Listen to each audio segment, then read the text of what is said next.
All right, looks like we're live. So welcome to Fire Engineering Humpday Hangout, first Wednesday of every month. It's the International Society of Fire Service Instructors and Traditions Training coming together to discuss things relative to the fire service. Today we got a great group of fire service leaders and professionals here with us today. And today we're going to discuss everything company training. So we're looking forward to this. Before we get started with some introductions, I just want to remind everyone we just got done with FDIC April of 2022. It was great to be back in person in our normal time session. And that said, call for presentations is open. So if you aspire to teach at the big show, FDIC, get your presentations in. They're always looking for new and innovative ideas.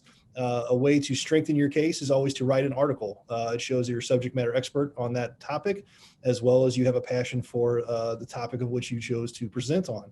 So get those in. They're through June 17th, that date, and then we will be good. It looks like Chief Halton might be joining us, so we'll give him a second, and maybe he'll have some additional things to say about that call for. There he is. There he is. Look at that. We just got done with the call for presentations announcement. So do you have anything you want to add to that for June 17th? No, please go and share your workshop, your class, your hands-on training ideas, all comers. Remember, we've got a much expanded EMS category this year. And if you want to incorporate into your hands-on training some kind of EMS component, we're looking to get CAPC credit for as much as we can. So, which is really popular. We had something like 23,000 firefighters were polled at the show asking if CAPC credit was important to them. And 23,000 said, yes, absolutely. It was like 99.9% of the people asked said, yes, I want CAPC credit for taking classes at FDIC. So, and it doesn't mean your class has to just be about EMS, but it has to have an EMS component. So if you're doing like extrication, maybe you have the packaging and treatment of chest injuries from or whatever. Or if you're doing man versus machine, they're going to do, how do you stop the bleed once you get it out of the machine, or how do you deal with a compression injury? Or if you're doing like even Bobby Eckert, who's doing his limited staffing class, they do a downed firefighter burn, removing the gear, and they do a downed firefighter CPR. So that whole 8 hours, so you get 8 hours of CAPC credit because you got those two evolutions inside your program, which really makes it attractive to, not only the selection committee, but to the students, because they want that credit. So it's an exciting time in the fire service. We're embracing all the new stuff. Even the rope crew said, well, what if we, do, how to treat somebody or package somebody as we're bringing them down? We do that. And I said, they're already doing it. And I said, that's CAPC right there. That's how you get that continuing education for EMS right in there. So thank you for doing that for me. I do appreciate that. The call for presentations is open. Go to FDIC.com, go to conference, go one tab down, and there's the call for presentations. So, and if you're on this, if you're listening to this presentation, right, how to put together a training program, or, you're the person we're looking for. That's it. It's the Fire Department Instructors Conference. It's our name kind of gives us away. Well, thank you all. And that's all I got.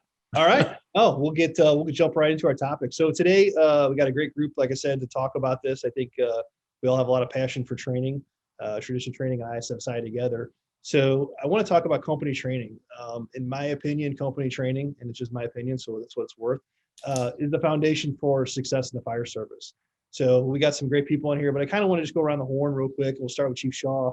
Kind of give us a take on, what you think makes for successful company training in your department.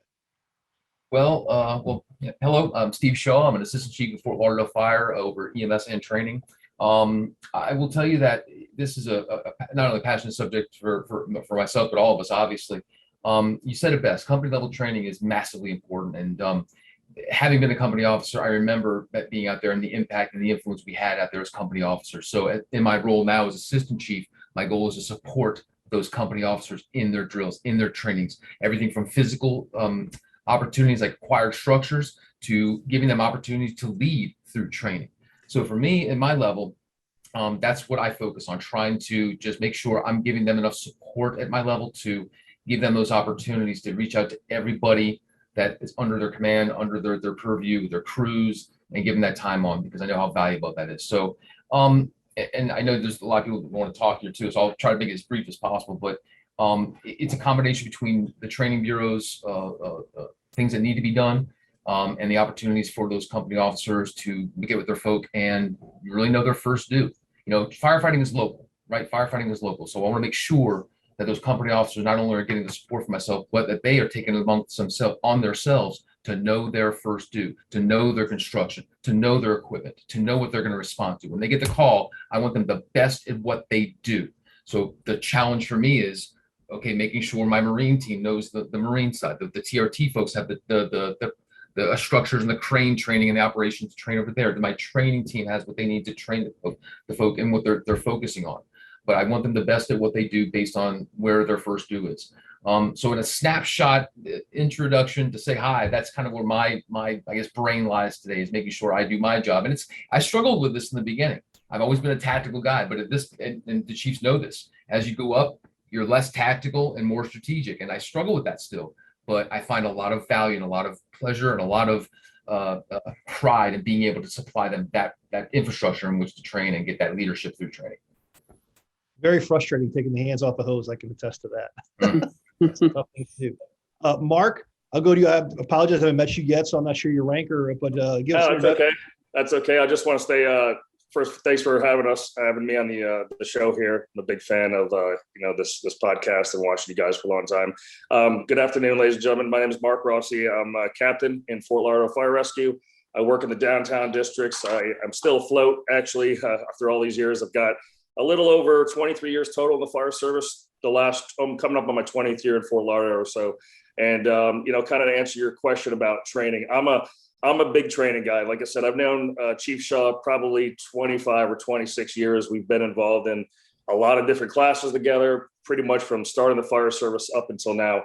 When it comes to company level training, it has to be fun. It has to be effective. And there's a lot of different adjectives to describe the training. But at the end of the day, the guys got to get something out of it. And at a company level, I've always believed that you're only as good as the people you train. When you go to a fire and they can't get a line at the door, they can't force the door, they can't get a water supply. Well, for me personally, I just asked, did I do my job for 24 hours in making those individuals better? So it has to be effective. It has to be something that they're going to like to do. And, most importantly, that they're going to get something out of the training, whatever it is, because, there's just to kind of further that point, there's quantity of training and there's quality of training. I'm a big fan of the quality of training. In other words, as a quick example, if I walk into my firehouse, even as a float captain, and I know I'm going to be with a different crew, possibly every shift, I look at the people that I'm going to be working with for that tour. And I say, what can we go out and do if I've got a new driver, a new firefighter, a probationary person? What can we do to make them better over 24 hours? Because the crews might change, but that doesn't mean that just because I'm a float captain that we're not going to train for the day. It's the good thing is our city, the float personnel are pretty much the same station to station. So it's not like you're getting somebody from all over the department. You're getting the same group of 20 or 30 individuals. But yeah, it's got to be fun. It's got to be something they can take away from. Yeah, resounding comment. Sounds like you guys got it going on down there. Is the ownership of that. I heard from the chief and yourself both is, at the company level, you got to own those people and own that training. So that's good. Chief Heller, we'll toss it to you real quick and say, not only your thoughts on company training, but, to maybe build on to what they're talking about and how we can make it more effective for the company officers listening. Sure. Thanks. Hey, everybody. I'm Aaron Heller. I'm a deputy chief in Hamilton, New Jersey. Company training to me, it's the bedrock of the fire department. Well, hang on a second. I'm looking at Aaron and you don't look as happy as you used to look. It looks like I'm happier, Bob. You went to the altar where happiness goes to die. I got it right this time. Just a week ago, you were 6'8" and you had solid black hair. And now what the heck? I know. I've been married. Congratulations. I just got through there. Everybody knows that Aaron got married over the weekend. I've been married 4 days and now I'm back to being 5'8" and gray and married for 4 days. The altar where happiness goes to die. I think I got it right this time. Life is good. Congratulations, my friend. Thank you. But I believe company training is it really is the bedrock of the fire department. we can put out a lot of stuff through the training division. And I oversee the training division for our department. We're not a huge department, about 100 and almost 150 guys in 8 companies. But what we put out is important. What we see is important. We know what has to be done. But at the company level, that's where the pulse of the fire department is beating. That's who knows. The captain or the lieutenant, the company commanders, even the battalions in their battalion, they need to have the finger on the pulse. What do my people need? You know, when I send out an engine company training thing to my engine 19 that's more out in the country versus my engine 14 that's running in a really tight city urban area, they're going to do the drills, but they're going to do them differently because of the operational changes that they see in their districts. So I really think, you know, as Bill Carey says, all firefighting is local. I think even in that end of it, it gets even a little bit more myopic. We have to bring it down to another level. And I really do believe that the company commanders know their strengths and weaknesses, or should, if they're doing their jobs, and same with the battalions. And at our level, as for me as a deputy, my job is to try to get with those guys, find out what they're seeing, what they're feeling, and then match what we're putting out to the companies to what they're seeing. Not pie in the sky, not rose-colored glasses, but really what matters. You know, we went to a fire the other day. Did we have trouble getting a line down the alley, or did we have trouble beam raising ladders? You know, that sort of stuff. Do we need to review a little better company first due placement because we didn't leave room for the truck, or any of that sort of stuff? So I really think that the company level, though, it's the bedrock. It really is. And when I was a company captain, I felt that way. And as I moved through the ranks, I see it even more now because I get that bigger view of it, I think. But that's where I'm at. I'll take it to my fire chief who's on the call, Chief Sornell, who I had the pleasure to work with every day. Oh my God. Worked with as a company officer as well when he was my company officer. But I can tell you, it is refreshing to have a guy in charge that does value training and does understand. You know, that's why it's great having him on this call today. But you know, we'll get your take on company level training and, you know, the importance of training in general. Well, I think, like Aaron said, I want to dovetail off what Aaron said, is that it absolutely is the place where you do your needs assessment. You know, where do you more specifically know the needs and the deficiencies of your company, but at the company level, you know, and also you also know how to connect with those individuals. You know, and that's the key, is that, you know, you can be assigned a whole different ragtag of individuals and they all have different ways of learning, and you have to find a way to connect to that. But I do like what you said, Aaron, about how, you know, this is where the rubber meets the road. This is where you know where you're deficient. It's not just the pie in the sky. This is at the level of where you need to be, and to find out, you know, what does my company need? You know, our company was basically a squad company. And we knew every day that, hey, we better get that Z rig out and do the everyday work on the RPM, because they you know, it's just you had to get your hands on it every day. But things of that nature, and the buildings and the equipment, and you know, where is the real deficiencies at? Where are your strong points at? And as a company officer, you're going over this stuff, you learn where your strengths and your weaknesses are at. Now, don't take it. The battalion training is very important, but like I said, this is really it. But that's what I got for you, Brian. Perfect. Devon, training officer out there in beautiful Oakland. What is your take on it? I mean, obviously you're doing the training for the department, but you know, what are you putting down to your captains and company officers, and what's your take on the company training? Well, you know, going last, everything that I wanted to say has already been stated, so I'm just gonna come back and recap a few items here. First of all, to the gentleman just recently married, I failed at this, but happy wife equals happy life. So make sure you keep that in mind. But getting back here on topic here, yes, we talked about training and education is the bedrock of success. And when we talk about what does success mean to us, firefighters, first responders, public servants, it's about making sure that the men and women that we come to work with, that we're tasked with, responsible for, they go home in the same capacity that they came to work. Training at the company level, it has to be both consistent and it has to be relevant. And when I talk about relevant, some of us work for small cities, suburban fire departments. Some of us work for mid-sized cities, mid-sized cities. Some of us work for large organizations. But in your particular response district, in 10 plus years, I worked downtown at our Station 1, where we double house, where we had an engine, a truck, and a technical rescue. High-rise structures, BART, underground subway, port, water, hazmat. These were all things that we were responsible with. So my thing I tell company officers, state, the fire department is that training and education, where you are facilitating that, does not cost you a dime. There are a plethora of resources out there that as a company officer, if you're not sure what to do, how to do it, lesson plans online, International Society, Fire Service Instructors, Fire Engineering, a wealth of resources out there that you can tap into. And as company officers, you are the most influential position in the American Fire Service. It's not the fire chief, it's not the deputy chief, the assistant chief, it's you as the company officer. And you have a very important responsibility when it comes to both training and education to make sure that the men and women you're working with, working for, are properly trained and educated and competent. So when the bell goes off, whether it's a hazmat call or an EMS call or a structured fire, we are able to perform at an optimal level. Once again, company officers, training and education has to be both consistent. Can't do it once a month. It has to be something that we do every day. And it has to be relevant to your response or still district.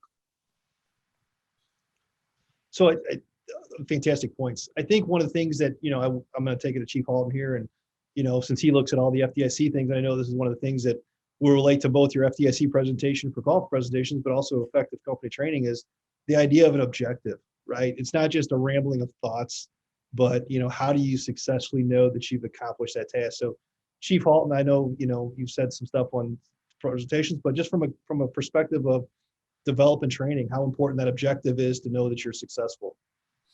So critically important, right? In other words, if you don't know where you're going and what you want it to look like if you're successful, you absolutely have no business going forward, right? In other words, you have to identify what the training is to accomplish, what the issue is, then what it will look like if the training's successful. And then you need to be able to go back and kind of assess it, right? Did it work well for Brian? Did it work well for Jim? Did it work well for Aaron? And then it may have been really great for one of us and not so much for another. And to, I think it was Damon's point, different learning styles you could capture. And then, so there's a couple of things that while everybody was talking, we always talk about strategic, tactical task. And when we talk about company level training, we have to remember that the company level training connects that tactical level.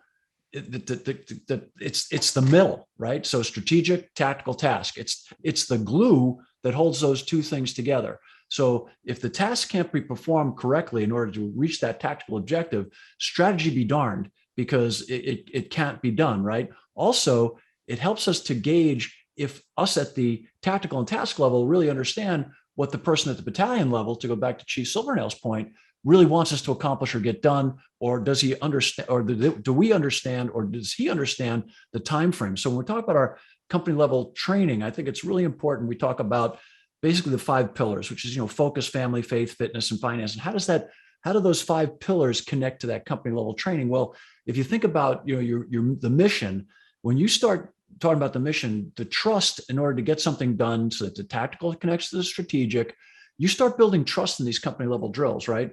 Because you start communicating at various different levels about things that are very specific to what your company does, the what ifs, the occasional support functions that you get. Like, not every engine company rolls out and is going to pull the first line or the second line. You might get assigned to RIT.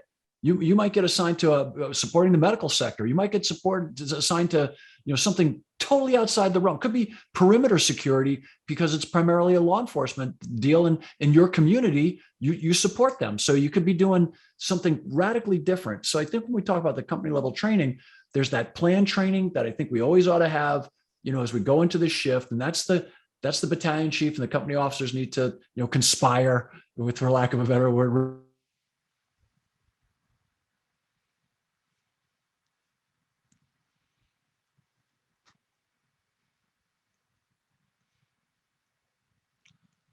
All right, we lost Chief Halton. He'll come back. That's no worries.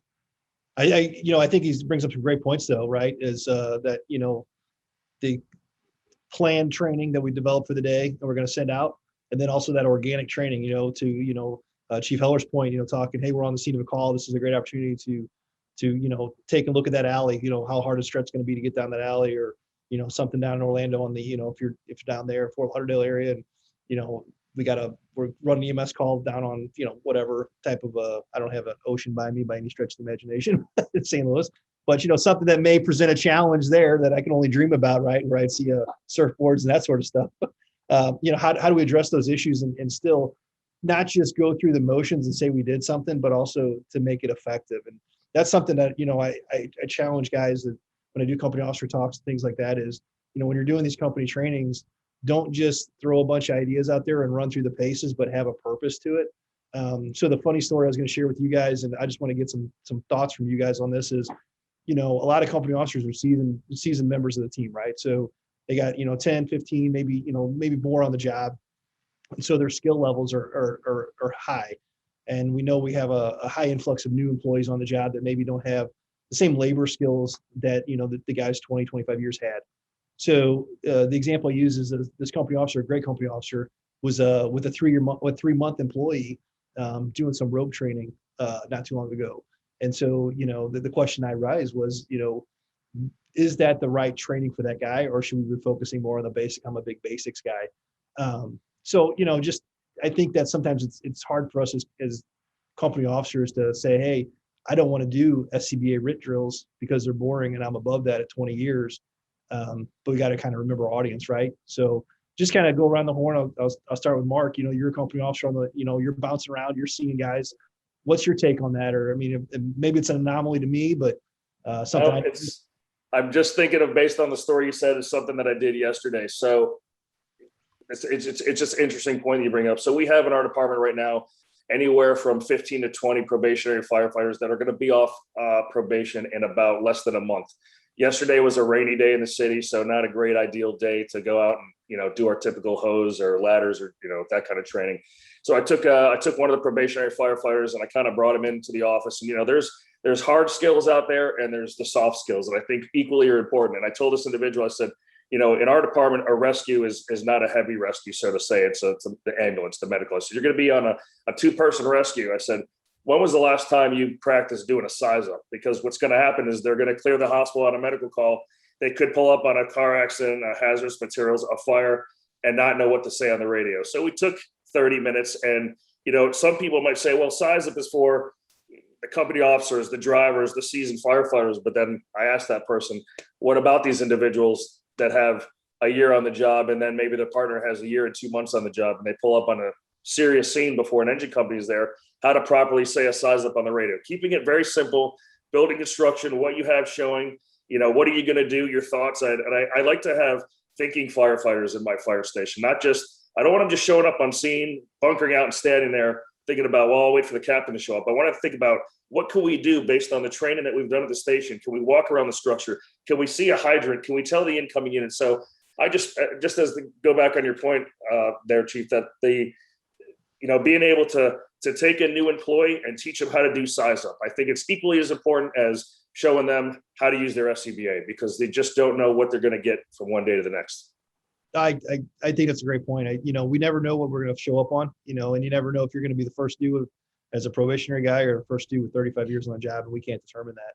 So that's where training comes into play. And I think, like you say, reading your people and understanding that the opportunities that could exist for them to have to make those challenging calls and doing that effective training for them is excellent. We'll go to Chief Heller. What are you thinking in terms of, I guess the question I would ask now is so we know that company training, we want to make it part of our daily activities. How do we ensure that those companies are successful with that? And then how do we set our new company officers up with those skills, I guess you'd say? Yeah, those are both really good questions. I think how we set them up, and again, our department is not good at this. It's something that we strive to be better at, but we're not there yet, at least in my opinion. We need to do boot camps for our officers. We really do. We need to have a good mentoring program for our officers, which isn't always the case. So I think those are the ways that we get our officers to be a little bit better at what they're doing, a little more dialed in to what they're doing. And we can try to get everybody on the same sheet of music for the most part when it comes to that, at least. So that would be part of it. As far as, you know, they have to have a good understanding of, we talked about their needs assessments. The problem with that sometimes comes is that we only see certain things and we don't see a bigger picture.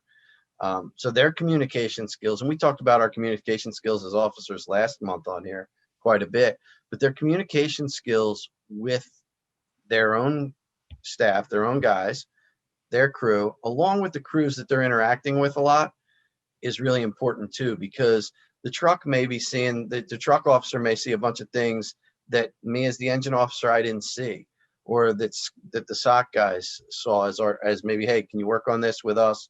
We all need help with this type of thing. So there may be some of that. One of the things I've also seen is firefighters who are beaten down in training.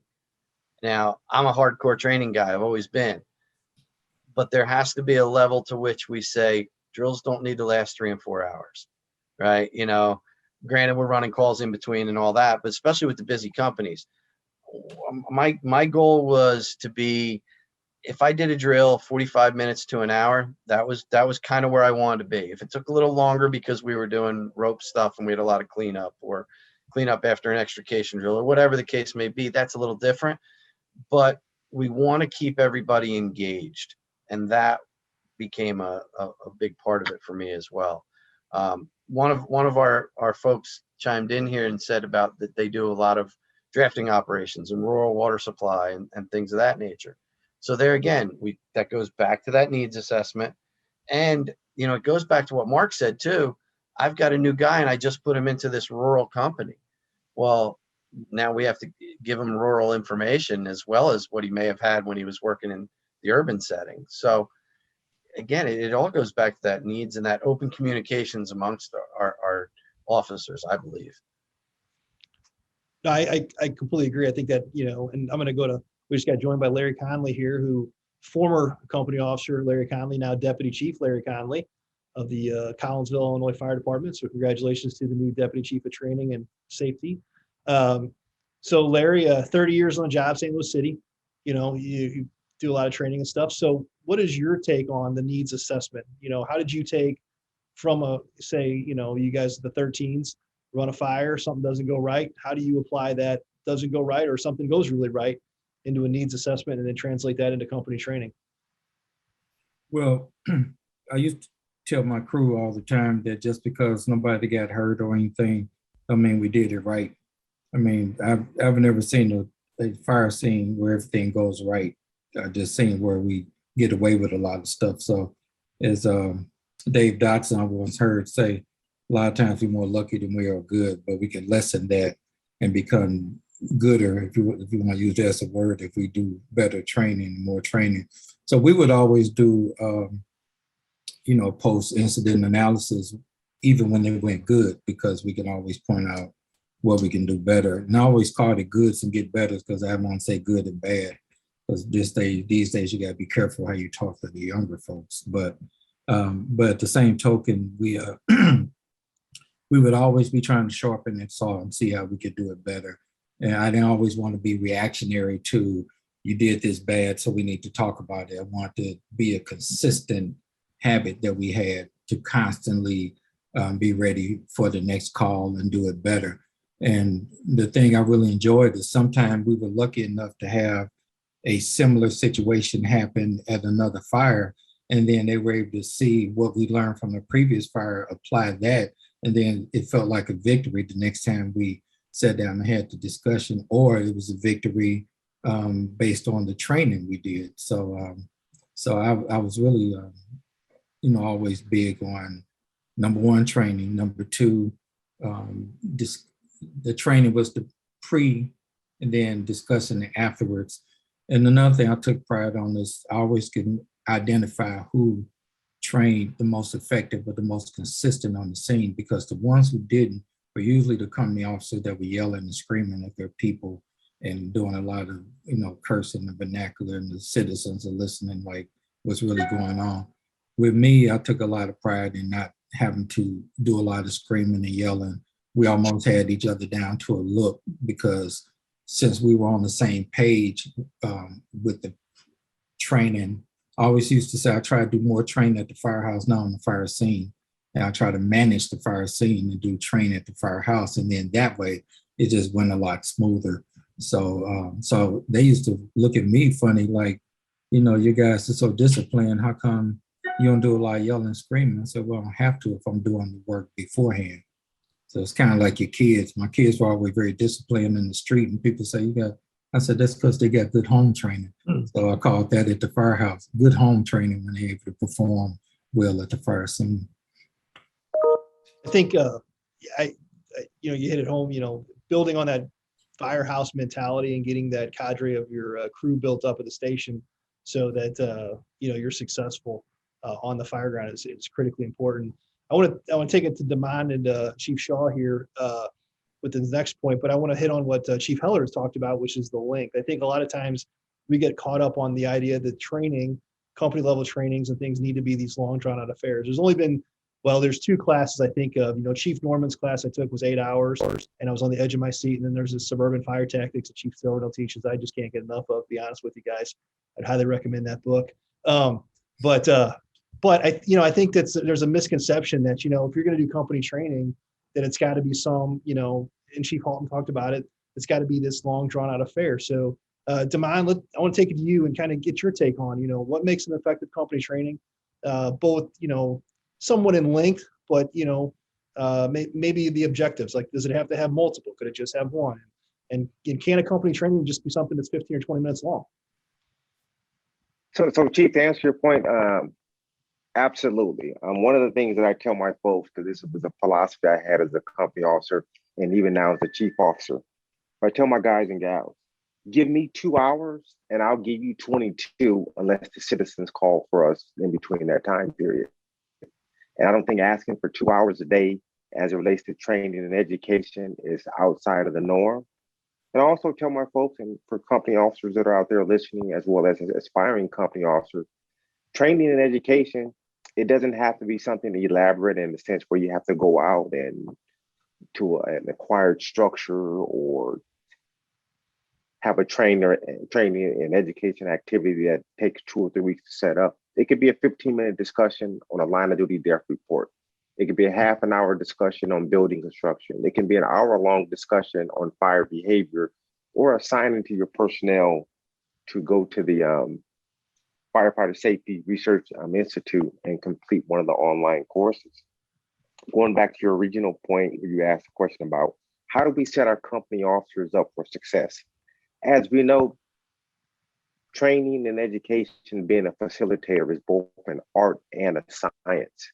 And in the fire service as a whole, we don't necessarily do a good job of providing our company officers with the requisite skills to be good instructors.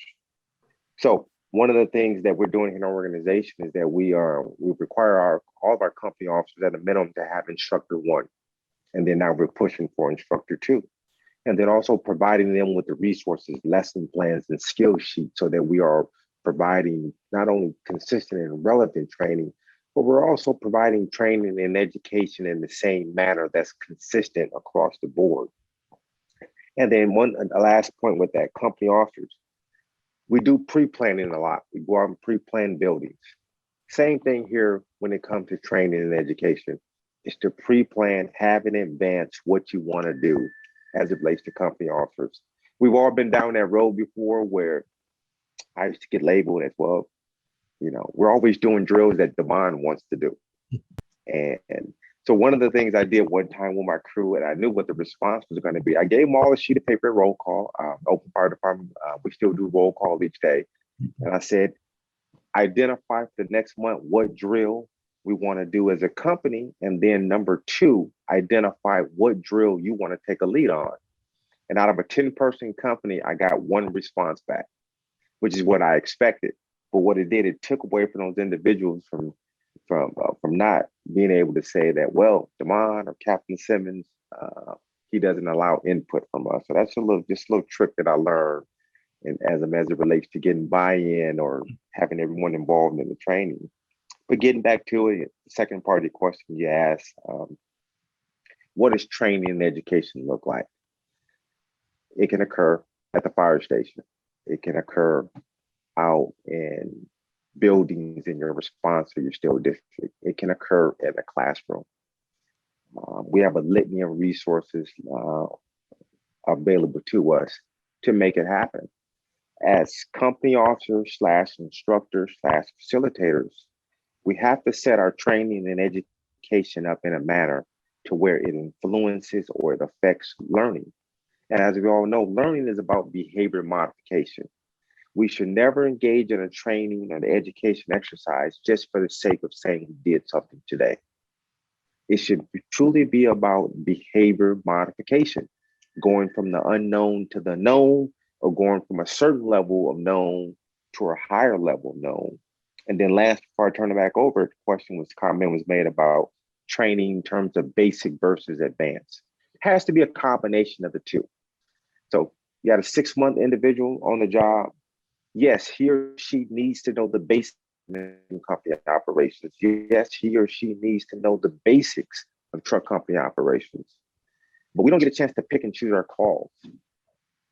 We can't, we're not going to have calls that are going to be basic because we have our probationary member with us. So as a colleague here mentioned, it has to be a combination of two: Firefighter 1, Firefighter 2, and some advanced skills. And as we all know, when an individual, he or she gets off probation, in some organizations, that individual can act as a company officer. So we also need to incorporate into our training and education the roles and responsibilities of a company officer, especially as it talks about managing an incident. I 100% agree. You mentioned the 10 emails out about company training. I got to tell a quick story about a captain I had, and Chief Silverton knows this guy. The station I was assigned to had a John boat for the river. And so you can imagine summertime would hit in St. Louis, and it's a beautiful time to get on the river. And so we kept telling the captain, hey, I want to get on the river. Of course, for him, it's a huge liability, which is good training. But so one day he finally said, yeah, we're going to do boat training today. We're all excited. And so the boat training for us was that as soon as we put that boat in the water, as soon as we could back that boat with that trailer around the training tower. And so Chris Von Gruben was that guy. But it was great training because, we were all about getting the boat in the water and being on the water. And he understood that, as a good company officer, there's a lot more to it. And made us appreciate all that aspects to it. So Chief Shaw, I'll take it to you, building on that idea there of, fundamental basic training, and then, what company training kind of looks like, and how we can, get that more effective for today's guys, with the boat stuff. So like every time we do this, I'm always filling up a page of notes. This is why we do this. We always seem to bring a lot of value. And I know that the people out there listening, I think that even just in the last half an hour, people are taking away solid, tactical, deployable. Yep, there we go. Yeah. Solid, tactical, deployable nuggets. I mean, this is good stuff. And I'm glad we kind of tapered this off to an hour, because I know we all could do this for the rest of the day. So I'll try to keep short as well. I will say one thing. Damon, you mentioned consistency. And I got to tell you, I'm doing a lot of research now for another presentation I'm doing later this year on communication. And that is the one key term that keeps coming up again and again and again, is consistency. So it struck a nerve in me when you said it. When I first started at my firehouse at 46 on my 3-year stint over there before going to training, on day one, I gathered the crew together and said, guys, this is what the plan is. This is what we're going to do. This is why, and this is who you are. Oh, by the way, we will train every shift. It wasn't even an option. It was, guys, this is what we're going to do. Whether it's 10 minutes, half an hour, or a full day on an acquired structure, every day we will find something to do and train with. Now, of course, I got those looks and thinking like, oh my God, doesn't he know we're at the busiest station in the known universe? I can't believe he wants to train every day. But a couple things. Because we did train every day, it established the consistency, and the consistency led to trust. I told him this is what we're going to do. I followed through, and it led to trust. I found years later, the people that had decided to promote through the ranks that came to me at different times going, you know what, Steve, I'm glad that you made us train all the time. I'm like, we really did? They're like, well, actually, no, it sucks some days, but we learned a lot from it. We gained from it. I'm a better driver, a better officer because of it. And that was like just melting my heart when they said that. But in the beginning, it was consistency, making sure they knew every day we're going to do something. Doesn't matter how long it is, we're going to do something. I love how you said that you got their input to determine what they were going to do. That's brilliant. That's awesome. I will say that going beyond, and this is the last thing I'll say before passing it over, that I think that when Aaron was talking about like the type of drills and all that jazz, I think a lot of people forget that the training we do sometimes transcends the content. In other words, we can lead through training. We just talked about a couple of things right there in terms of the trust, the consistency, influence. If you're getting your crew involved in the training, the empowerment they feel. There are so many ways to lead through training, regardless of the content. So I think that sometimes people forget that. Sometimes we get caught up in the rigmarole, the number of calls. I can't figure out a way to make a water can interesting, those kind of things. But when you really break it down, there are so many ways to lead through training, regardless of what that content is. So I guess, and I'm again, tactical nuggets to take away. I think that I love, Damon, I keep going back to you. I think that I'm glad we don't live near each other, because I think you and I, if we get together, forget it. We're going to be hanging all day. It's going to be gross. But the 222 rule, I think these little nuggets that we're talking about right now are so valuable to the people that are listening to this. They're easily deployable. They make sense. They work. So I can keep going, but I'm not. I just want that's my thoughts right there. The consistency, the trust, the leadership through training. This is a good talk so far. So that's my thoughts. Oh, it's all good. I think for the audience listening in, I think you're getting a lot of stuff taken out of this. To Chief Shaw, your point, every day we come to work, and human nature is to provide value. And so training allows us as individuals and as companies to provide value both to ourselves, to our company, to our organization. And so when we feel valued and we provide value, morale goes up. That's just human nature. And so, if it's artificially has to be put in because of a lack of calls or significant calls, then that's what training does. I kind of want to switch topics. I kind of want to take it to the idea of topics, if you will. So I'd like to go around the horn here, and we'll just kind of randomly go.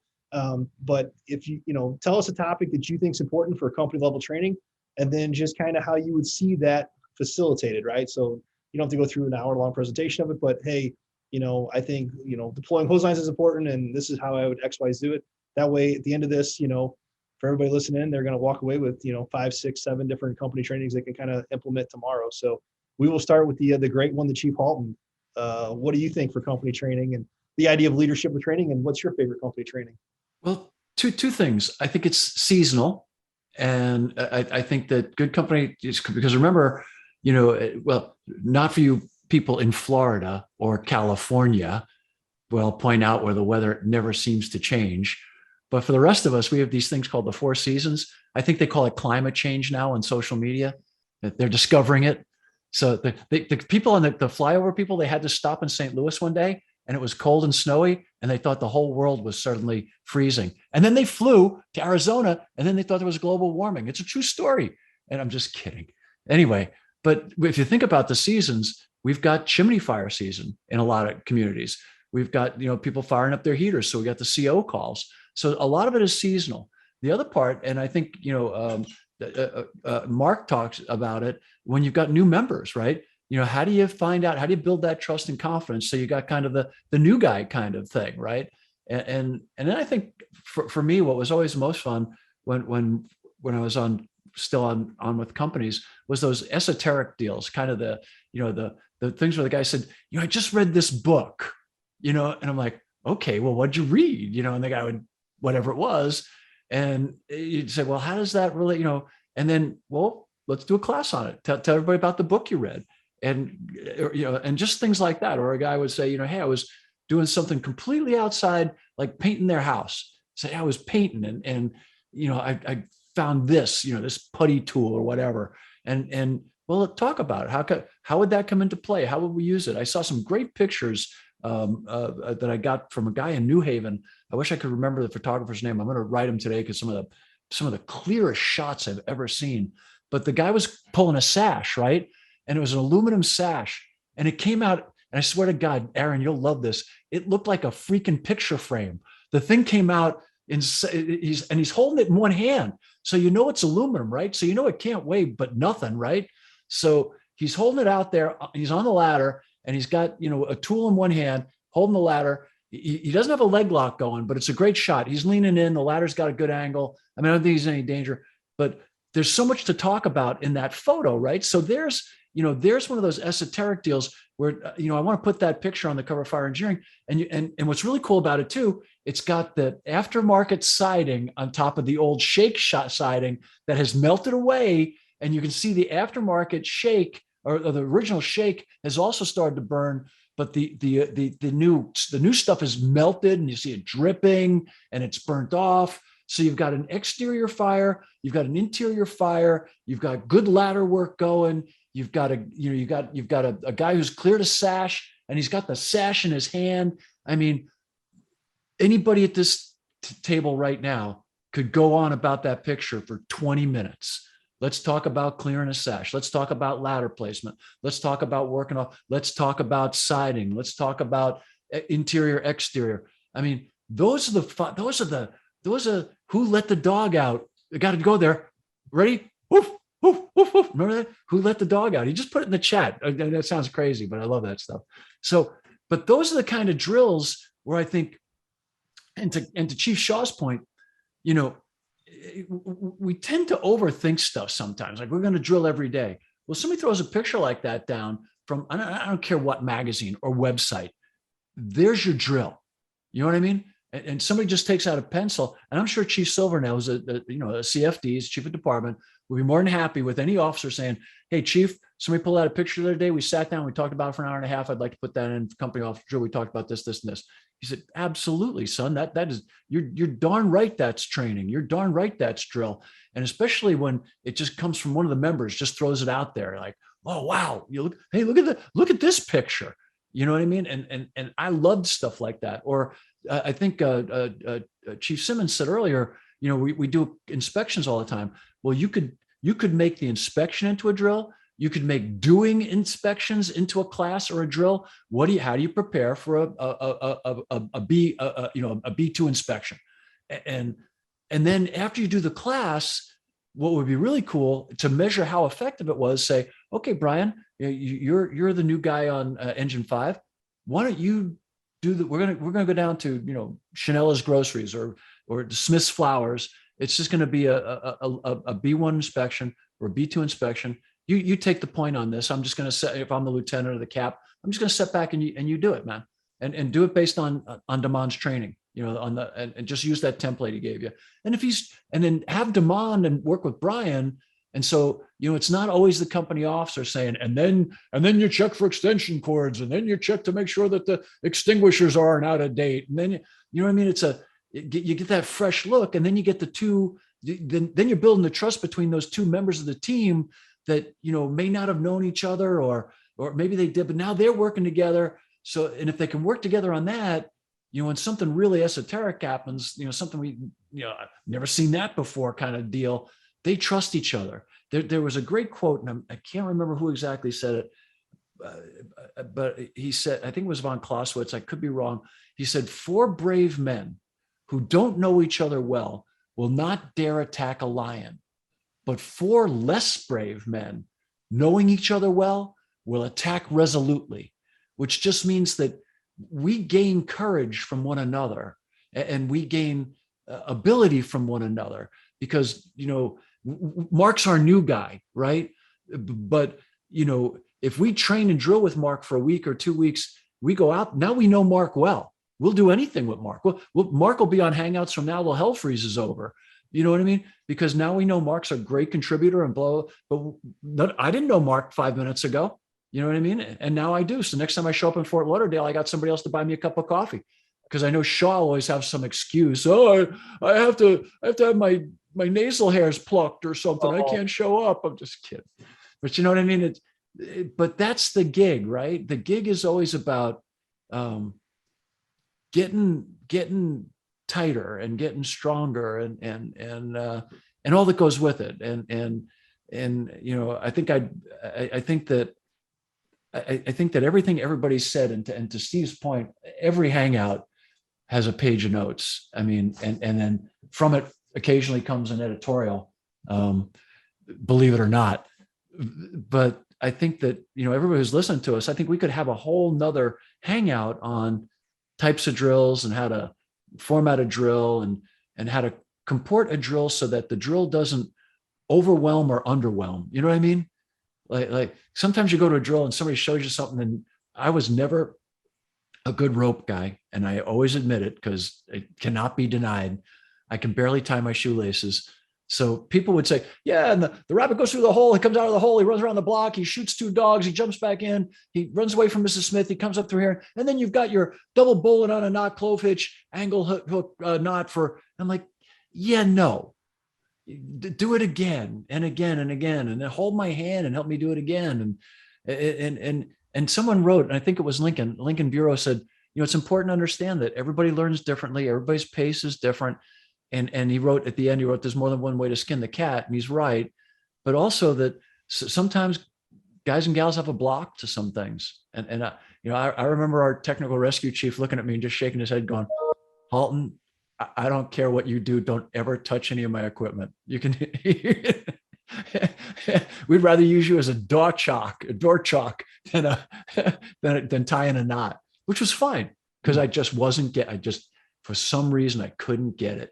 I just couldn't get it. But I'm amazed when I watch guys and gals that do it, and I'm more than willing to do what I can. So there's so much here. And I would, if you're listening to this and we have classes, the drills they don't teach you in the books, or that's one of the things we look for at FDIC. I love those classes on,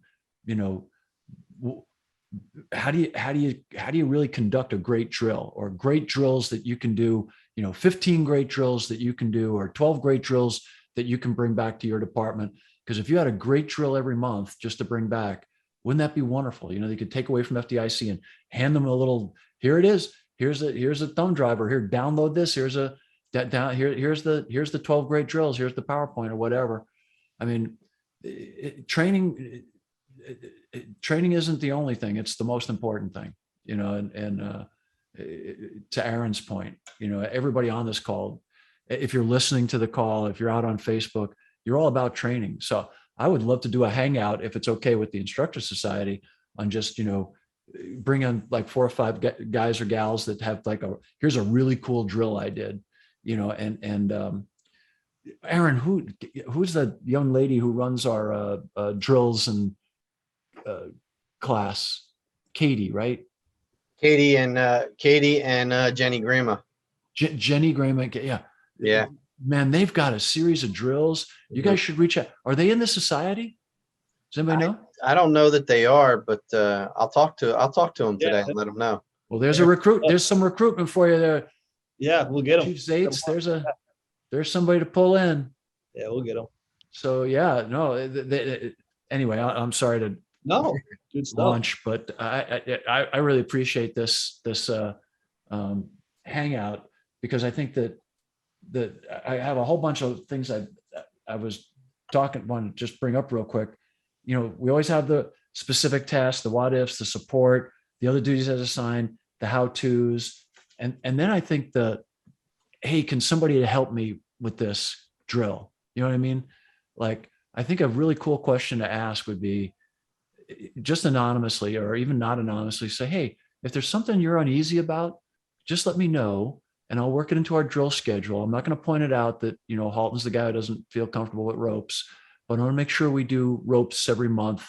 And I'm not going to put you on the spot, but I'm going to make sure that you get it. Like if you went to your crew and said, hey, what is it that you don't feel really good about? And you might be shocked to hear what some of them say. It could be chainsaws, it could be ladder placement, it could be search, it could be all kinds of stuff.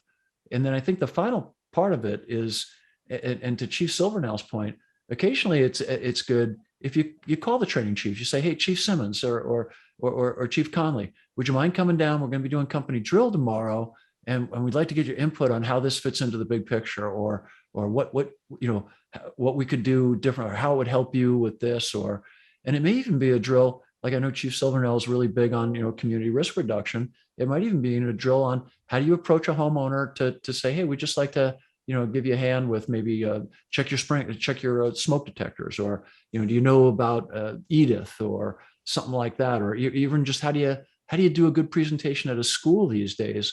Like, don't take the old guy who'll use improper pronouns and such, but how do you connect with younger people today? I mean, that's a big deal. I mean, you know, I'm almost a septuagenarian. Next week I'll have a birthday, and so you know, when I relate to younger people, I treat people in their 30s like they're my grandchildren. You know, when I get down around those really little ones, it's terrifying for me. You know, so because I'm not, you know, so that would be a good drill. That would actually be a good drill for me. How to talk to kids today, because I don't know about any of this Pokemon stuff or any of that. None of that stuff existed when I was a little person, you know? So, but I think, so you don't know, you don't know what fears and what apprehensions your crew has. So that might be just a good drill. And maybe even just having a drill about, you know, what is it that's going on in our company that prevents you from being more open with one another? And there might be, it could be anything from, Larry and I had a great conversation with an old friend of mine yesterday, Scott. Larry was in town, and it's on Instagram. We did our Fire Guys in Cars conversation. We were looking at Larry's new vet, which was gorgeous, and we were looking at my little Maverick, which is hysterical. So we did that, but then we had a really interesting conversation. And it kind of got involved with issues of race and some of the things that are going on in the country today. And it was really interesting because my buddy used a trigger word for me, and I launched, and Larry was looking at me like, oh God, here we go. And because he knows me, he knows me probably better than anybody alive today of my friends. Larry knows me better than probably anybody. And so he knew the minute the guy said it, he kind of looked at me like, oh, here we go. This is not going to be good. And he kind of tempered me. He kind of pulled me back a little in his, Uncle Larry kind of way, like, slow your roll, clown, you're hurting your friend. But it was really good, right? So how do you build the trust to where you can have those difficult conversations, whether it's about sexuality or religion or race, and you need to have those conversations because I'm an actual practicing Catholic and I take my faith very seriously. That makes me different from a lot of people. You know what I mean? And I'm unapologetic about it. So I don't compromise my faith. And that's different in today's world. And Larry's unapologetic in his, embrace of everything humanity and fire. So he's the right guy. I think if we were going to do a training session on how to have important conversations, glue is a big piece of that. And that's what a big part of glue is about. And if you don't know what glue is, it's probably one of the most important courses you could bring to your department. Seriously. I can't emphasize that. And I'm not just saying it because my friend Larry's on here, but I was there at the very beginning and it's just gotten better every time I've seen it. So anyway, that's my rant. Sorry. It's all good. It's all good. Important stuff. We've been going right at about an hour now. So I kind of want to wrap up with you guys and just kind of, explain kind of, like I said, the topic of what you think is training. And then, just give us a little nugget of, company training and how you think it relates to today's fire service and the importance of it. Chief Stovin, I'll start with you. I'd like to start off by saying I'm unapologetic about being beaten by the Jesuits. So Bobby and I are in the same corner, I believe, on that one. But he laughs because we had a discussion about that. But the one I liked the best to really sum this up was the link. As a fire chief, I try to set the attitude and the culture of training, but really that only gets transferred if the company officer makes that happen, at the company level. So, that's really where all this occurs. And you can make the best rules and you can make the best policies, but unless that transfers, it really means nothing. So I think this is extremely critical. All right, Mark, we'll go to you as the company officer on this call. What are you thinking is important and some tidbits to take away? I'll say it quickly. And again, Chief Halton, my firehouse is always open to you. Chief Shaw will just be, he'll just be jealous that he didn't get an invite. He's going to be busy in another meeting. Anyways, I just think it has to be, you have to engage your people. One thing that I was just going to mention real quick that I do every morning in my firehouse is when the guys and gals are sitting around the table, I just take a 5-minute, just a pulse of the firehouse. Who am I working with? And if I ask them, hey guys, we're going to do a company drill today, how many hands go up? None of them go up. But if I pull them aside for 5 minutes in the bay while the driver's checking out the rig or the guys are checking out the rescue. Hey, what do you want to drill on today? What can we improve on today? Then I get a better understanding of what they want to do. One thing I'll just throw this out there. One of the drills that I do, and I've kind of been doing it lately, is I do a first do drill, and it involves all the ranks of the entire firehouse, from the lieutenant that wants to be a captain, from the driver that wants to promote up, from the newest rookie member. We literally go out, and again, we don't have to go anywhere fancy. We go right down the street from the firehouse. I give them a quick scenario.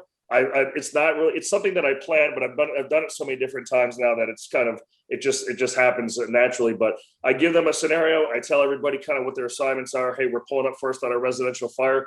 The newest officer or the aspiring officer does the size up. He or she kind of takes command and runs the drill. And I just kind of oversee it. Everything from stretching a line, figuring out what line to get, forcing the door, throwing a ground ladder, the driver engineer gets the water supply. And then once we run a 10-minute quick drill, again, the drills don't have to be fancy and they don't have to be technical. I try to run my training within an hour, especially with the heat the heat index being 110 degrees every day in South Florida with the humidity. But, we try to make the drill as effective as possible. And once we do the drill, the 10 or 15 minutes of our first do drill, then I break each component down and I start with the company officer. Here's how to help you with the size up. The new firefighter or the seasoned firefighter. Here's a better way to pull the line. The one thing I'll say out there to the company officers that are listening is probably my biggest advice is if you're going to do a drill, it doesn't matter what it is, you have to be comfortable yourself doing that skill. If you haven't thrown a ground ladder in 5 years and you're going to go show somebody how to throw a ground ladder for VES, probably not a good time to do it, because I've seen it time and time again. It's just like showing somebody how to draft or dress a hydrant, for these big fires that we go to. If you've never done it yourself, the guys will call you out. They'll take pictures. They'll post you on social media. So I just tell the newest captains, go out there and don't be afraid. Maybe during your physical fitness hour, throw a ground ladder 15 times. A couple of them are going to drop, but at least when you go out and do the drill with your guys, you're not going to look incompetent, because I see that a lot, at least, over the years. My quick response.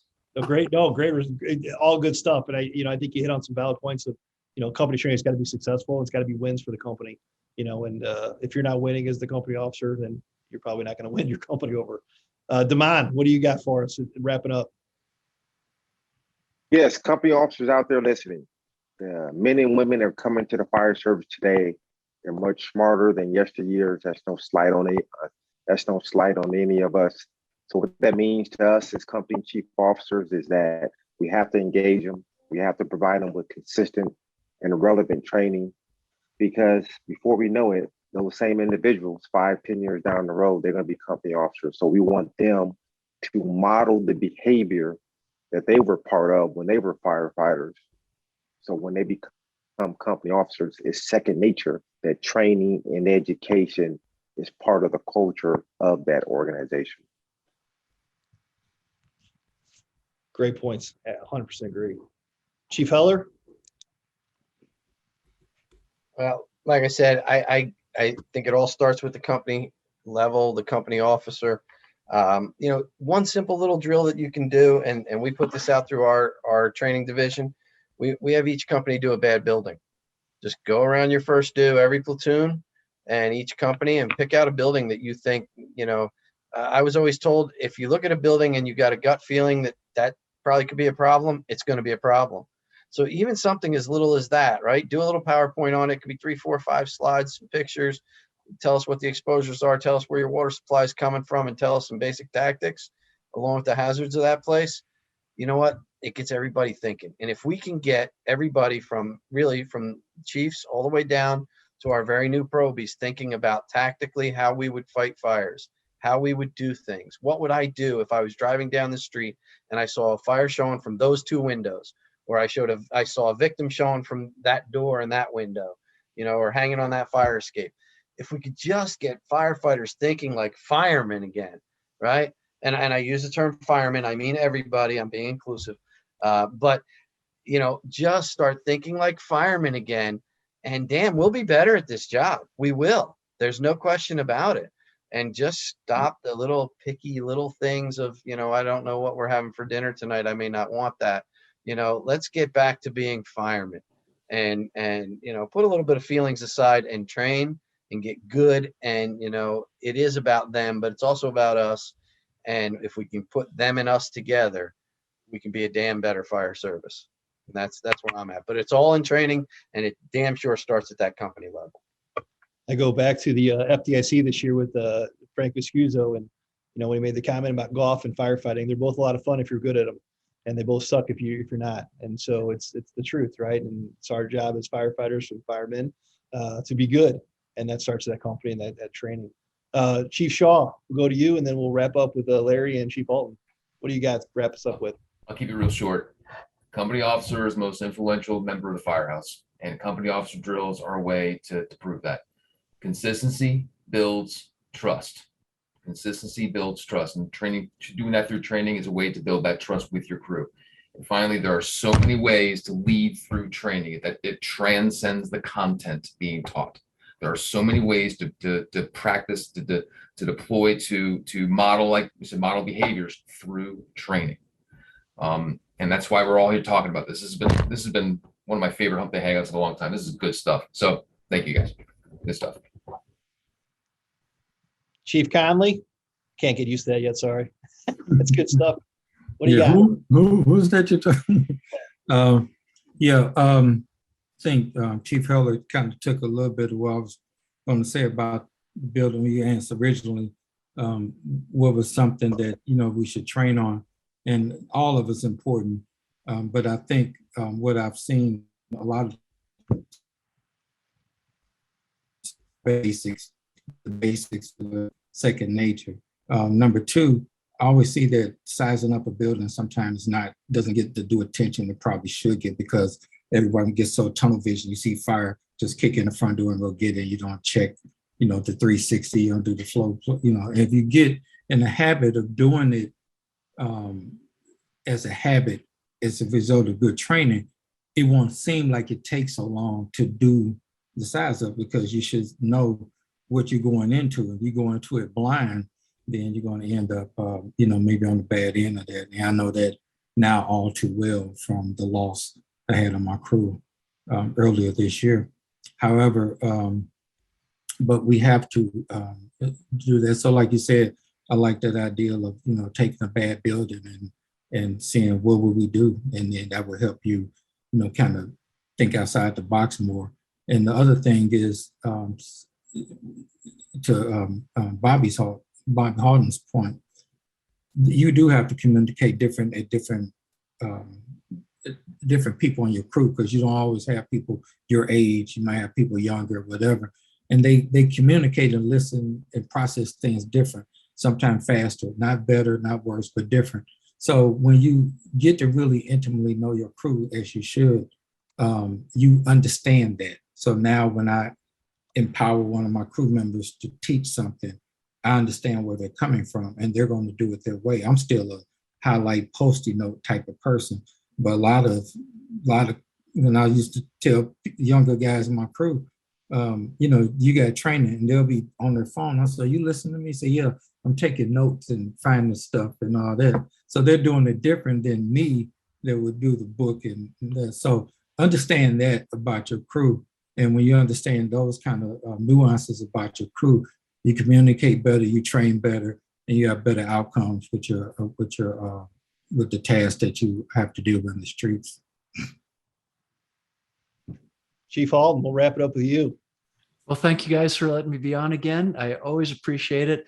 Just so everybody knows out there, if you're a member of the International Society of Fire Service Instructors and you would like to be on this Humpday Hangout, we do this one the first Wednesday of every month. All you got to do is get a hold of Seth Barker or Brian Zaitz or anybody who's in, and let us know. We would love to have you. I don't know how many folks can be on one of these things, but we're always looking for folks that want to contribute. And if you're of such a mind and you belong to the Instructor Society, this is their hour. So please, let us know. Or if you'd like to be on any of the Hangouts, just get a hold of me and I'll be happy to put you together. I know next week, Bill Gustin is going to be having Joe Berry and Nick Salome on, and they're going to be talking about outside in fires and some of those other type things. So always looking for new voices to come on. Our hosts are always looking for great guests. And to everyone's point, everybody's saying hi to Mark here, because a couple of other guys that were also meeting Mark here. I was going to mention, I love his hair. I like what he's doing with it. I think it's I'm just teasing. It's a great him. look, Mark. See, yeah, it's a great look. Good look. Yeah. So now you know we like it, because we're already messing with you about your hair. Oh, So good. now you know you're part of the team. So we'd love to keep you coming back, Mark. You were a great contributor. But to the point of drills, the one thing I would advise all young company officers and even old company officers, don't overthink it. Don't overthink it. Sometimes the opportunity presents itself, jump on it. Sometimes if you come up blank, talk to your crew, turn to the other guy, and never hesitate to reach out to, whoever you're first due with, or other folks in your battalion, or even your CFD, and say, hey boss, what do you think we need to drill on? Because oftentimes other people are going to see stuff that you might not. You know what I mean? Like to Chief Silvernail, maybe it's our turnout time. Maybe it's our initial approach to the commercial buildings or whatever. To Chief Demond, to Demond, it might be a different thing. Chief Simmons might say, no, guys, I want you to work on, I haven't seen a good career development path from you guys lately. And so it's fascinating. And I'll tell you what's going to be interesting, and I expect Chief Conley to be writing about this extensively in fire engineering, is as the new training chief in Collinsville, he's going to be crafting a brand new office for these folks, which is an exciting opportunity. And I know he's going to be calling on all of you for ideas and support and thoughts, but clearly developing a calendar and a bevy of drills and stuff that's parochial to Collinsville, right? Like we can all offer him stuff, but if Chief Simmons says, well, here's a great thing to do if you have a terminal dock fire, because down in Oakland, when we've got the ships coming in and we got these fuel terminal tanks, Chief Conley's going to say, yeah, that's great. But it's never going to happen. So there's that, right? There's always that parochial side to it, but then there's always that commonality. And to Mark's point, throwing ladders, it sounds like a simple task, but and I'm one of those guys, I don't get to throw them enough, and I'm old and I'm broken, so I don't throw them well. But I'm old and broken. So I just want to end by saying how much I truly do appreciate you all. This is a wonderful organization. If you're not a member, it's well worth your investment, because your entire annual fee comes off your first FDIC registration. So it pays for itself. And it's a great way to get better. It's a great way to hang out with a wonderful group of men and women who really care about training and really care about the fire service. And and also please get your class in. I know everyone on this call will have their class in soon. Just kidding. So you darn well better, Captain Rossi. I've got one. It's going to be submitted today. All right, there you go. 10 first due drills, brother. First due drills. That class will be packed. Yeah. That class will be freaking packed. You know what I mean? That's what FDIC is built on. And you could put, Mark, here's the clincher, throw 2 EMS drills in there and it's CAPC certified. Throw 1 EMS drill, but throw 2. So there you go. I'll be bringing Chief Shaw with me. Oh, I can say that. The fellow who didn't bother to put in for last year, the guy who didn't, that guy. Just kidding. But to everybody out there, I hope you had a wonderful Memorial Day. I hope that those that you thought of are in God's loving hands. I know several of us on this call have had friends and family that we've lost to war, specifically on Memorial Day, and they're forever in our hearts and our minds. So thank you all for, all the well wishes for my family and friends that I got, and all the people who we cared about and have lost that put their lives on the line and gave their lives so that we can enjoy the freedoms and liberties that we do in this incredible country. So always in our thoughts, and never forget means never forget. So never forget that veteran down the block who, he may not lay in state because he's some fancy politician, but he signed up and he went and gave his time, and so that we could be here today. And So anyway, thank you for that. And thank you for being here. And we look forward to seeing you next Wednesday on our regularly scheduled Hump Day Hangout. God bless everybody. Thanks, everybody. Take care.